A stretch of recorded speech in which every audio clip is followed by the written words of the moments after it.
Bueno, entonces para el día de hoy vamos a estudiar el capítulo 20 del libro de Génesis. Este capítulo para algunos estudiosos de la Biblia dicen que es un capítulo un poquito difícil de comprender. ¿En qué sentido? En que vamos a ver cómo Abraham vuelve y hace lo mismo que hizo en el capítulo 12, que es presentar a su esposa como su hermana para proteger la vida de él. Por eso lo hace un poquito difícil, porque ya habíamos visto cómo Abraham en el capítulo 12 se había arrepentido, había colocado nuevamente un altar, buscado la presencia de Dios, y pensábamos que bueno, ya con esto él no va a volver a caer en el mismo error, pero él vuelve y hace lo mismo. Pero es importante que miremos las cosas un poquito más allá, que pensemos un poquito con más profundidad de lo que nos está mostrando aquí la palabra y cómo esto podemos aplicarlo a nuestra vida de hoy. Además, también es importante que no nos enfoquemos en qué hizo o qué no hizo Abraham, porque al final, cuando leemos la Biblia, vamos a ver que cada uno de los personajes de estas personas que Dios escogió por su gracia, su misericordia, los llamó para ser usados para un propósito especial, para cumplir los propósitos eternos de Dios. Estas personas cometieron errores, cometían errores y pecaban, obviamente se arrepentían y en medio de todo Dios tenía misericordia y los perdonaba. Entonces, ¿esto qué nos puede enseñar antes de que leamos el capítulo 20? Esto nos puede enseñar algo muy sencillo, que debemos enfocarnos en el Dios de Abraham, no en Abraham. Eso es así de simple. Entonces, para mirar entender el capítulo 20, tenemos que recordar lo que pasó en el 12 rápidamente y vamos a mirar que en el 26 su hijo Isaac se encuentra en la misma situación, en la misma ciudad y frente a este mismo rey. Abimelech, quizás sea por algunos historiadores dicen que no era Abimelech mismo, sino el hijo de él, eh, en la misma situación, diciendo que sus esposas son hermanas. Y como les digo, vamos a mirar en profundidad realmente qué es lo que la Biblia nos está enseñando aquí.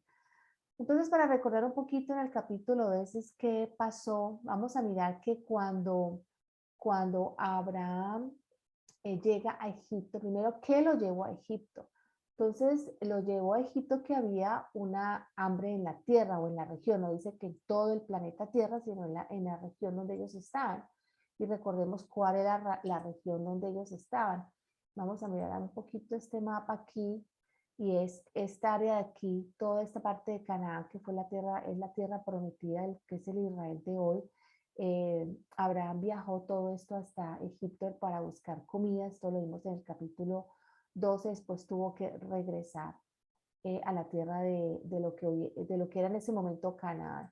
Entonces, ¿qué pasó? Había hambre en esa región que les acabo de mostrar y aconteció que cuando entró a Egipto le dijo a su esposa, conozco que eres mujer de hermoso aspecto. Entonces, miremos dos situaciones aquí de reales que están ocurriendo. Primero hay hambre en la tierra. Esta es una situación de vida o muerte, hambruna, ¿sí? Eh, por otro lado, para una mujer ser hermosa, ella se convierte en un objeto cuando ella llega a un lugar o está en una región donde hay un rey con poder y con ejército, porque las mujeres hermosas, aquí dice hermoso aspecto, eran mujeres apetecidas y eran vistas como objetos o propiedades. Y si a este rey le gustaba, pues simplemente la agarraba y listo, era de él.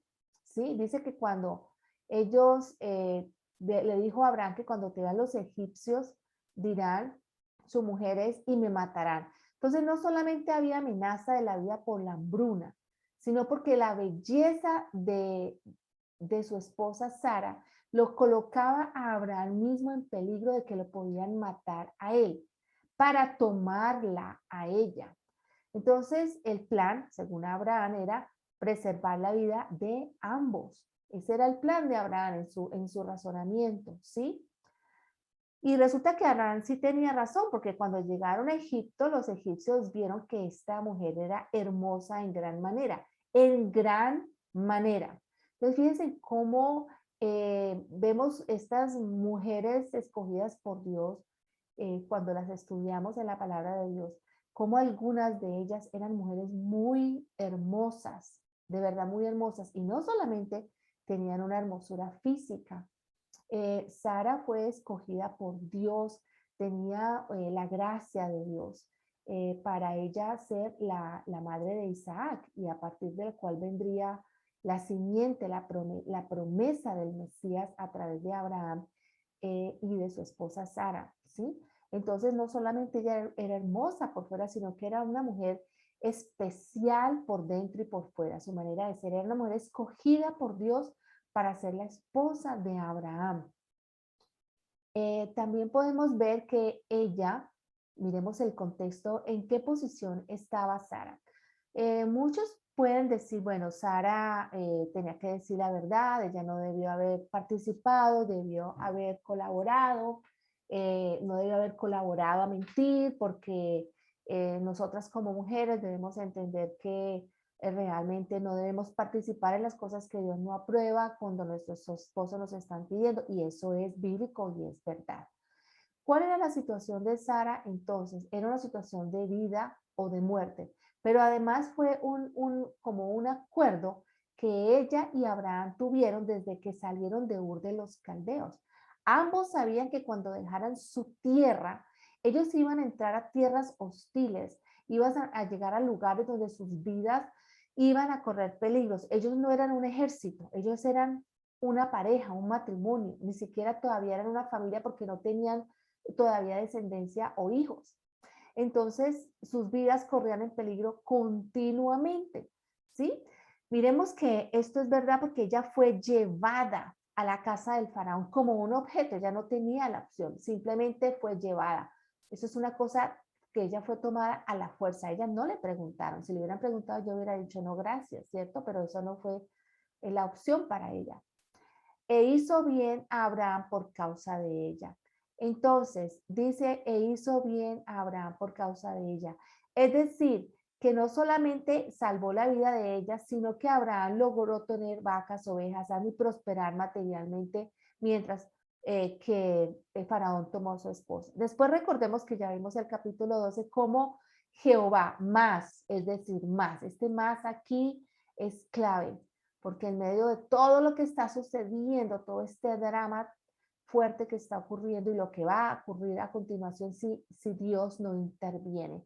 Pero Dios hirió a Faraón y ya recordemos lo que pasó y Dios intervino, se reveló a Faraón y fue liberada Sara y obviamente Abraham y salieron de Egipto con grandes riquezas.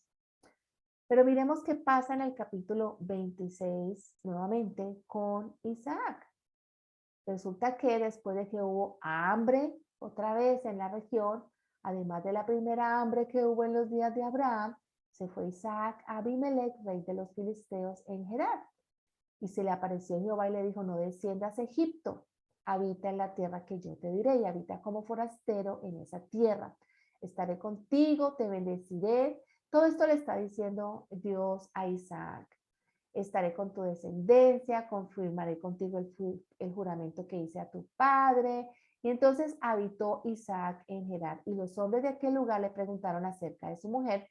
Y él respondió, es mi hermana, porque tuvo miedo. Este es un miedo real. Este no es un miedo suave. Este es un miedo intenso y fuerte porque realmente a él lo hubieran matado por quitarle a su esposa. Pero cuando yo estaba estudiando el capítulo 20 y miraba la similitud con el capítulo, el acontecimiento del capítulo 12 y 26, y que se vuelve a repetir aquí en el 20, algo me vino a la mente y fue recordar la posición de David. David como rey tomó a una mujer que simplemente ella estaba casada y adulteró con ella. Y cuando el plan que él tuvo de que su esposo estuviera con ella no salió como él quería, ¿qué sucedió? David mandó a matar al esposo de esta mujer. Entonces, fíjense cómo David, que representaba a Dios, ¿sí? Un gran hombre que es reconocido durante toda la historia del pueblo de Israel y que va a ser su nombre como rey reconocido por toda la eternidad, él hizo lo mismo. Él simplemente vio a una mujer bonita, abusó del poder que él tuvo y conociendo de Dios, siendo un hombre temeroso de Dios, conforme al corazón de Dios, él simplemente echó mano de esta mujer, cometió homicidio, hizo muchas cosas más con tal de poder tener a esta mujer. Entonces, fíjense cómo no solamente Abimelech y Faraón, sino el mismo David también abusó de su poder, el poder que tenía.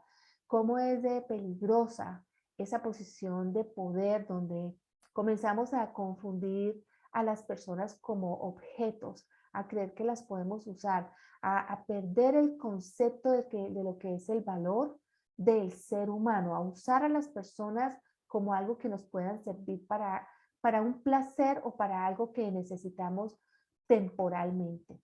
Y fíjense el peligro que hay en esto. Y eso nos puede ocurrir a cualquiera que estemos en una posición de liderazgo o de autoridad. Podemos caer en ese peligro que es abuso del poder. Esto realmente, pensando yo en David, yo decía, bueno, por lo menos estos hombres eran paganos, ¿no? Eran paganos y se declaraban paganos y abiertamente usaban a las mujeres como un objeto, pero aquí David lo hizo a escondidas. Él lo hizo a escondidas porque él no quería que nadie se diera cuenta, pero él no pudo esconder este gran pecado. David no lo pudo esconder de Dios y por eso fue que Dios mandó al profeta Natán para que le revelara a David que él sí sabía lo que había hecho y quizá algunos de ustedes conozcan mejor la historia de lo que pasó con David. Bueno, entonces ahora sí nos enfocamos en el capítulo 20 y miremos un poquito con más profundidad, como les decía, qué es lo que la palabra de Dios nos está queriendo decir aquí en este capítulo. No como que veamos que volvió y se repitió el mismo error y cayó Abraham nuevamente, que veamos un poquito más allá.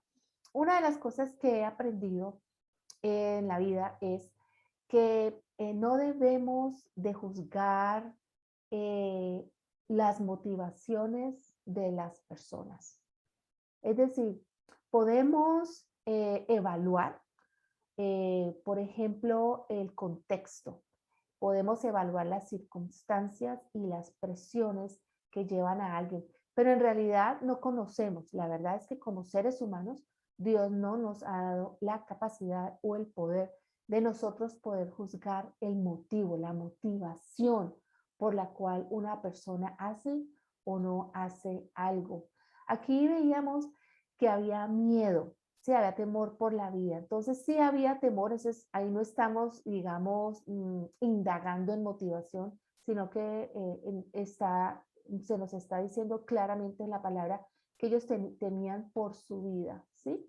Tanto las mujeres, en este caso las esposas Sara o Rebeca, como los esposos, en el caso de Abraham.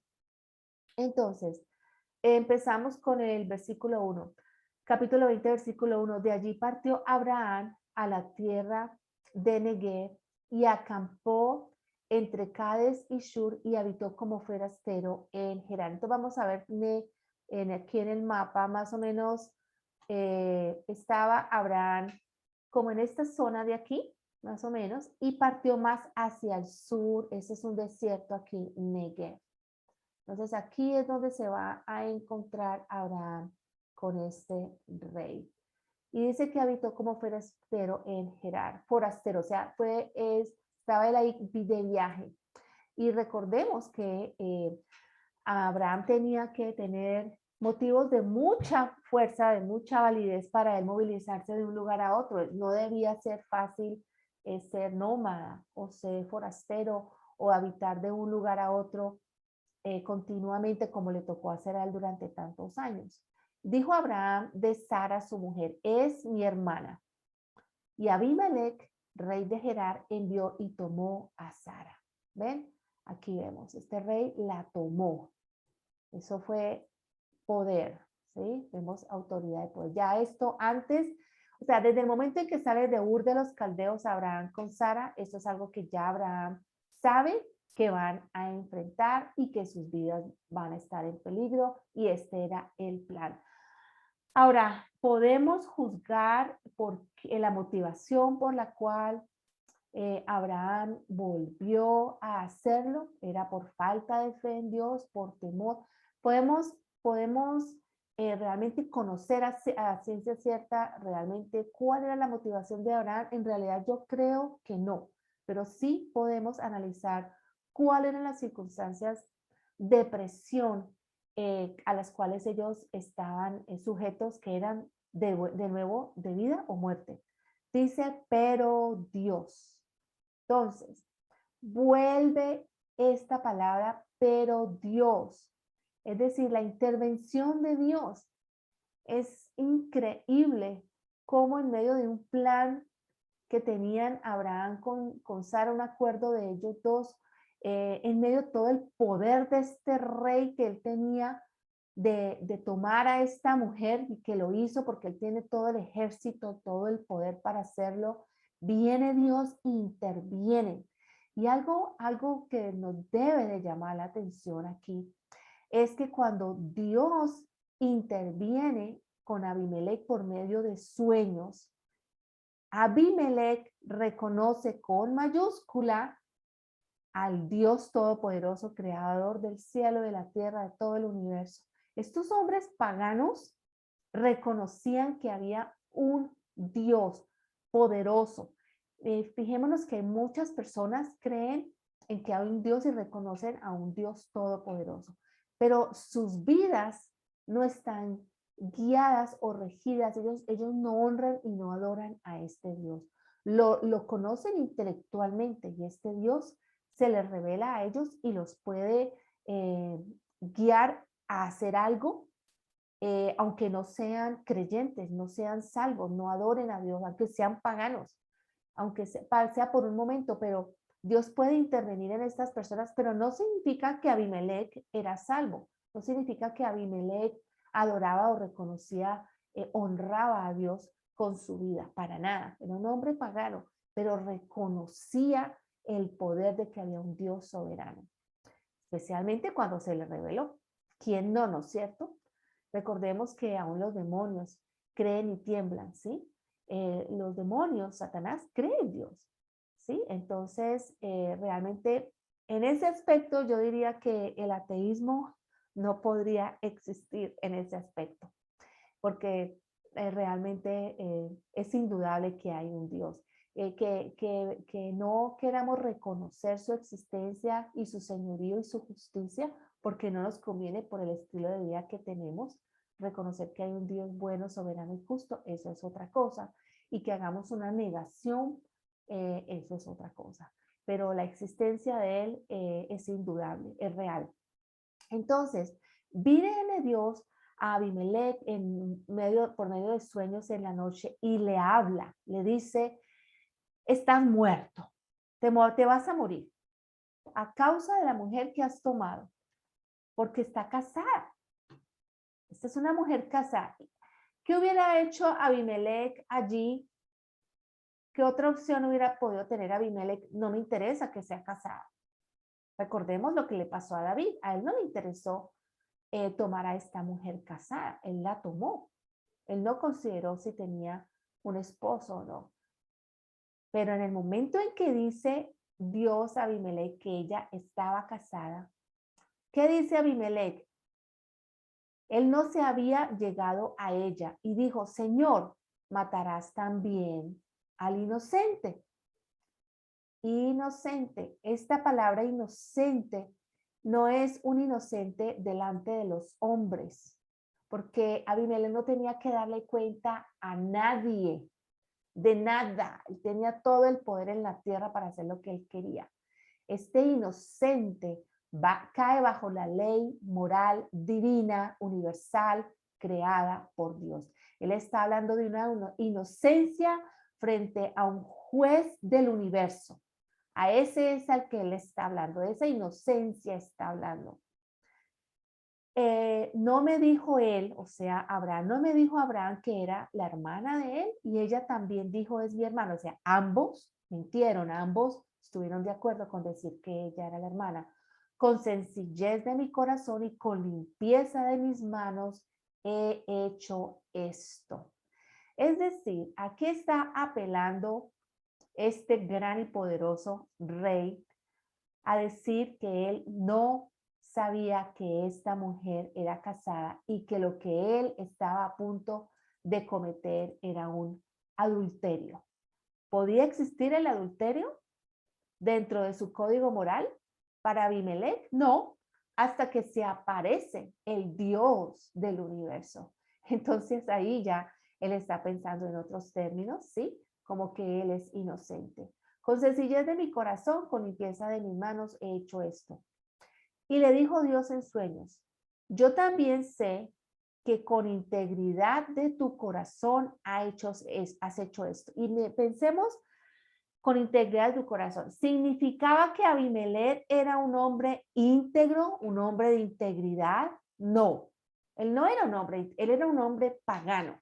Pero en relación a este hecho, por eso dice, en relación con este hecho, has actuado con integridad en tu corazón en este hecho, esto que has hecho. Y yo también te detuve de pecar contra mí y así no te permití que la tocases. Miremos la profundidad de este versículo. Dice que no solamente Abimelech ignorantemente iba a pecar, iba a tomar a esta mujer en adulterio en relación con Dios, sino que Dios, yo te detuve, Dios detuvo. Imagínense el poder del rey creador del universo, el dueño de todo, que tiene el poder para revelarse en un sueño a un hombre poderoso con ejército y riquezas del mundo, materiales, y lo puede detener de pecar. ¿Contra quién? Contra Dios, porque al final de eso se trata, de que pensemos contra quién pecamos. Y dice que no le permitió que la tocase, no le permitió tocarla. Entonces pensemos en algo aquí.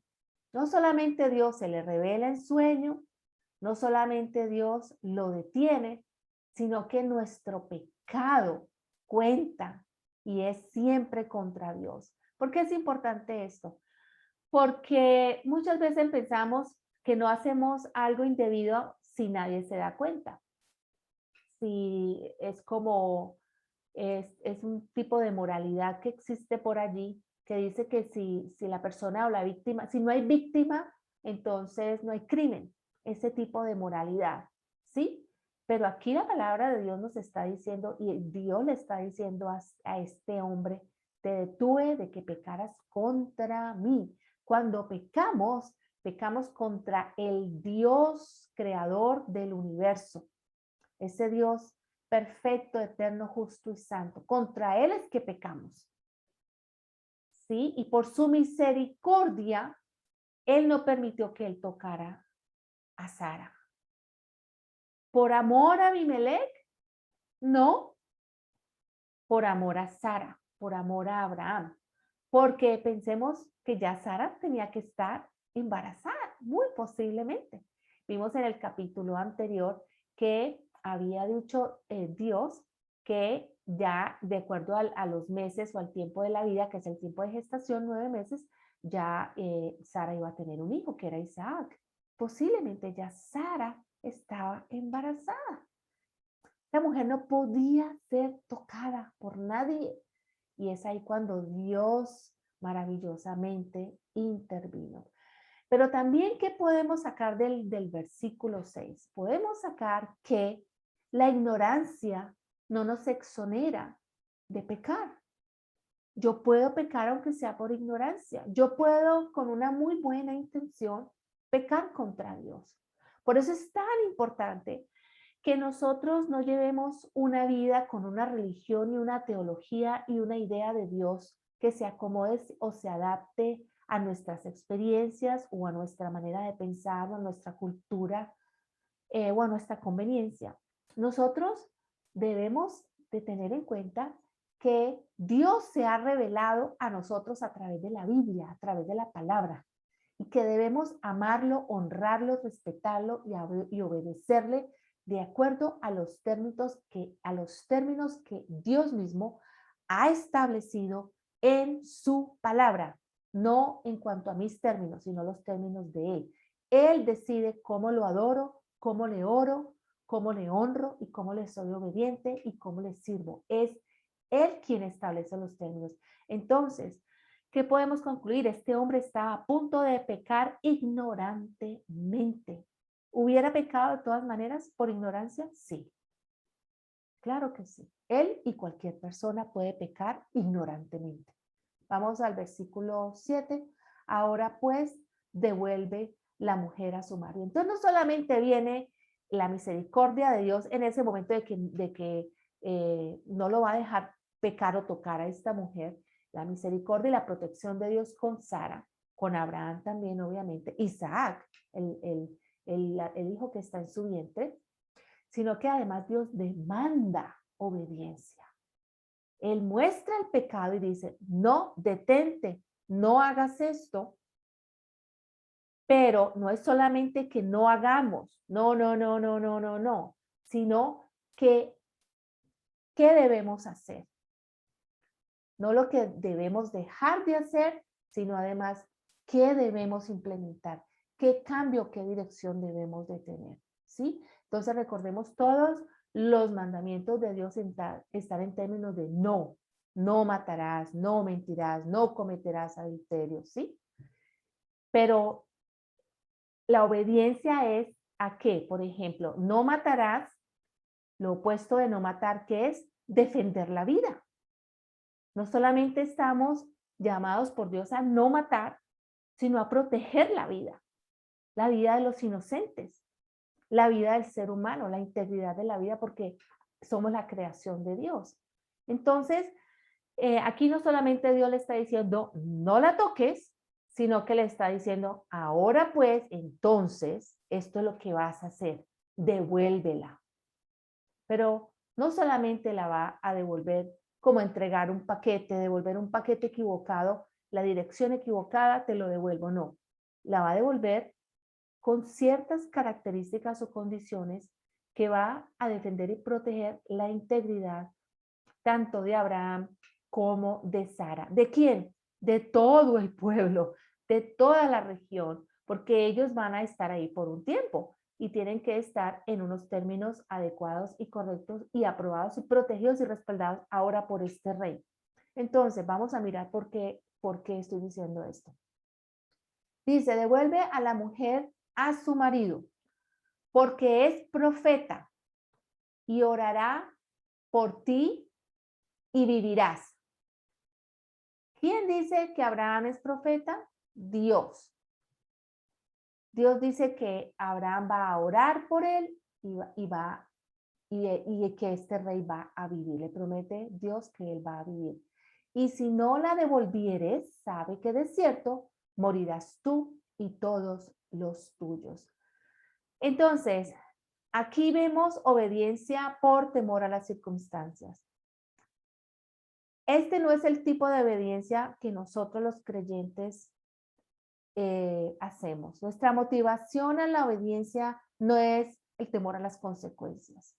Obviamente, si tomamos malas decisiones, sufrimos consecuencias naturales por malas decisiones o buenas decisiones que tomemos en la vida.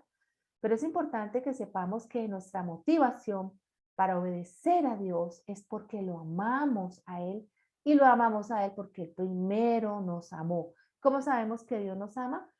Porque Él dio a su Hijo Jesucristo, su unigénito, que es Dios mismo, hecho carne, su vida en la cruz, su sangre derramada en la cruz para nuestra salvación y que tenemos vida eterna en Cristo Jesús y perdón de pecados. Somos libres de la ira de Dios del juicio que ha de venir.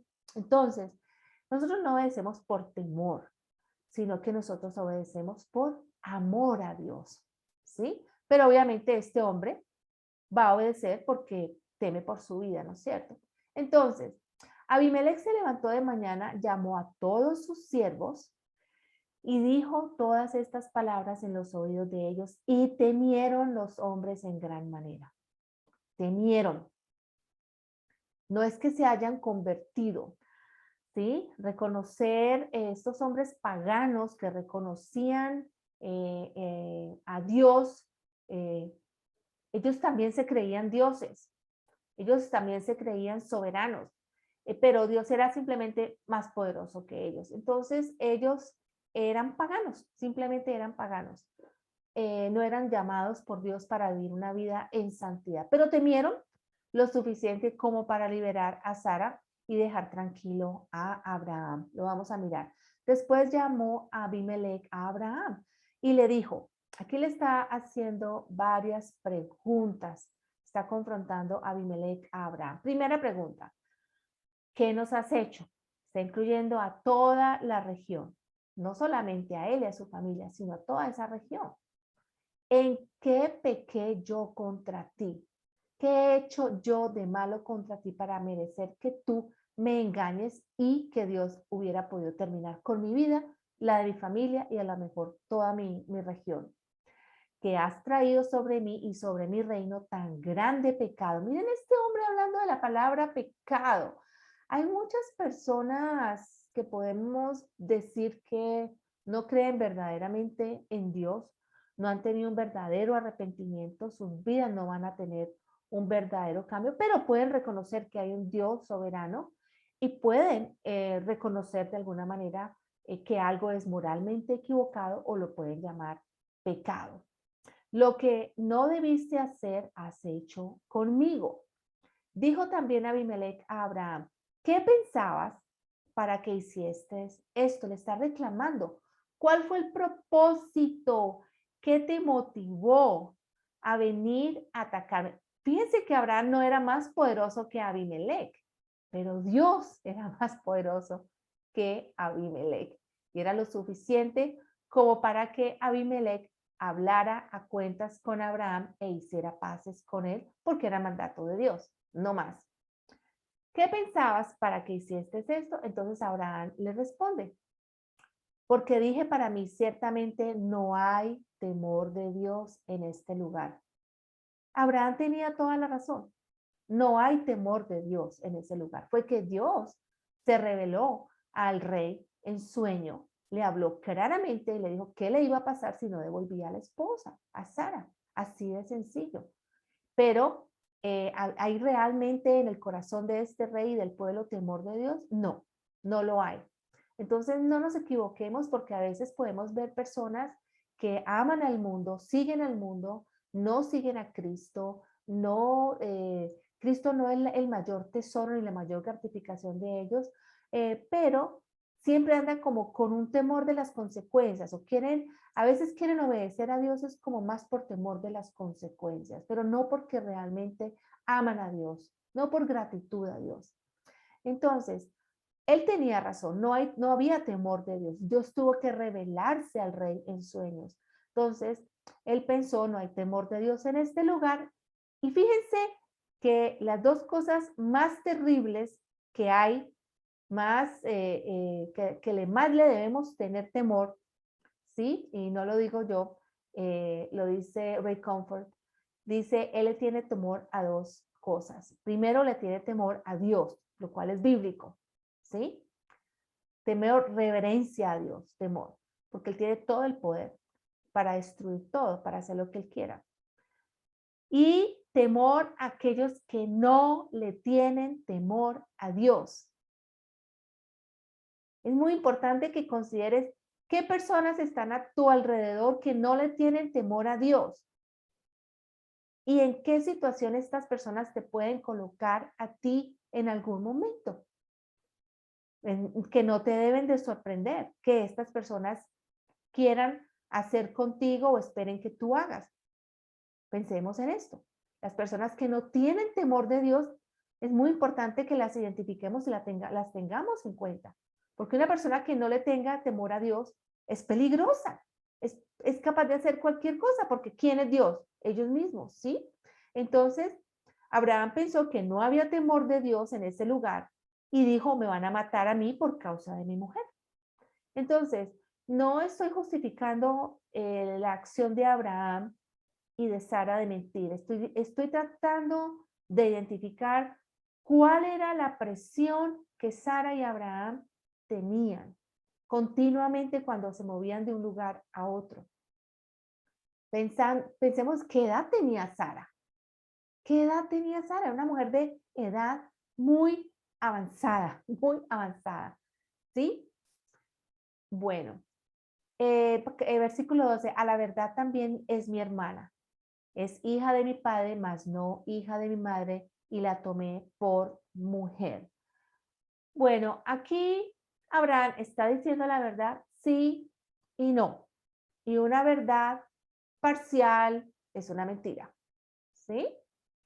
Entonces, ella es hermana media de Abraham, pero en el momento en que él se casa con ella, su relación como hermanos pasa a segundo plano. No, su primera relación con ella ahora es de esposa, no de hermana. Entonces, realmente, aunque ella era hermana media de sangre, ¿sí? Por el lado de su padre, en realidad su principal relación con ella es de esposa. Cuando Dios me hizo salir errante de la casa de mi padre Ur de los Caldeos, yo le dije, Abraham le dijo a Sara, esta es la merced que tú harás conmigo. Esto es el trato que vamos a hacer aquí los dos. Que en todos los lugares a donde lleguemos, digas de mí, mi hermano es. Y ambos estuvieron de acuerdo con esto.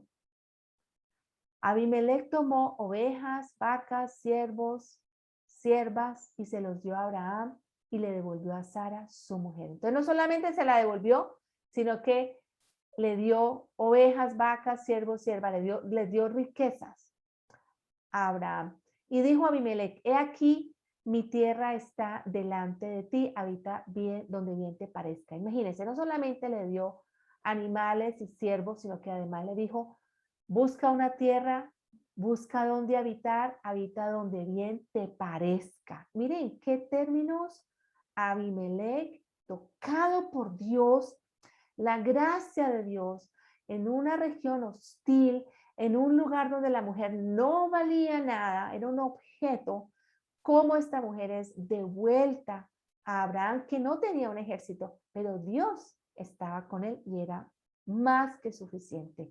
Versículo 16, y a Sara dijo, he aquí, he dado 1000 monedas de plata a tu hermano.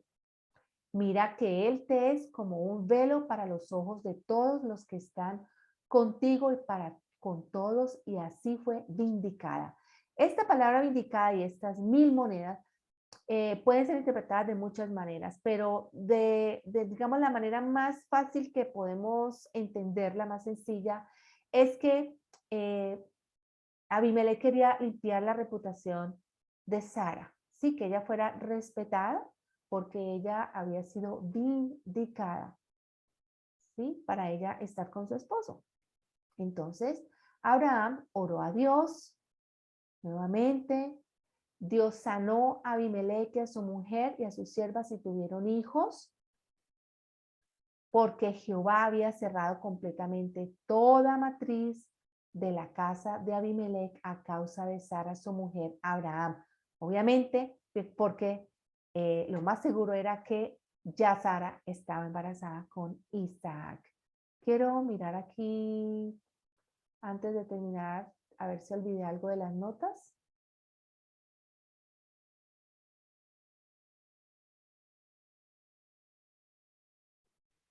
Voy a leer aquí, definitivamente la bondad y la gracia de Dios no tienen nada que ver con lo que somos. La salvación de Dios es dada por fe y no por nuestras obras. Definitivamente Abraham, el padre de la fe, cometió errores, como cualquier ser humano lo podemos cometer, pero él no fue salvo porque él tuviera una vida perfecta, sino que él fue salvo por la fe. Obviamente Abraham tenía una vida de devoción a Dios, obviamente por el poder del Espíritu y la gracia de Dios sobre él.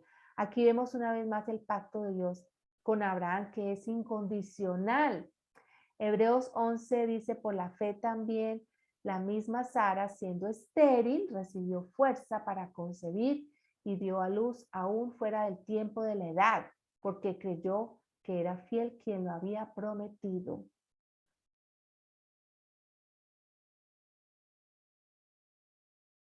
Versículo 16, vindicar significa defender en favor de alguien contra una acusación o calumnia.